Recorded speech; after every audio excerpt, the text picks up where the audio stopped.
என்னடா எல்லாம் கரெக்ட்டா போகுதேன்னு பார்த்தா, அங்க தாங்க ஒரு ட்விஸ்ட்டு.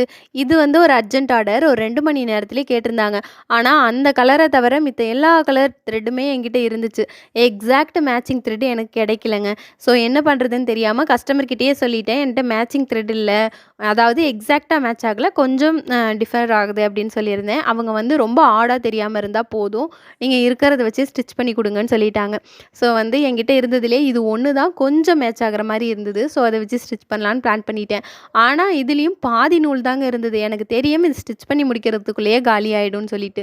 ஸோ அவுட்டர்ல வெளியில வர வேண்டிய பெரிய ஸ்டிச்சஸ் எல்லாமே இத வச்சு யூஸ் பண்ணி போட்டுட்டு, உள்ள நம்ம எக்ஸ்ட்ரா குடுக்குற ஸ்டிச்சஸ், ஜாயினிங் ஸ்டிச்சஸ்லாம் வேற ஈக்குவலன்ட்டா இருக்கிற கலர்ல போட்டுக்கலாம் அப்படிங்கிற பிளான்ல தான் ஸ்டிச் பண்ண ஆரம்பிச்சேன்.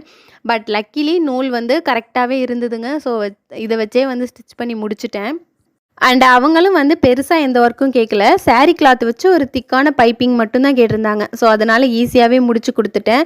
பெரிய ஆர்டர்ஸா இருந்தாலும், சின்ன ஆர்டர்ஸா இருந்தாலும் குட்டி குட்டி சொதப்பல்ஸ் அது நம்மளுக்கு கண்டிப்பா வருங்க. மேக்ஸிமம் த்ரெட் மேட்சிங்கா பிடிக்கிறது தான் பெரிய வேலையா இருக்கும்.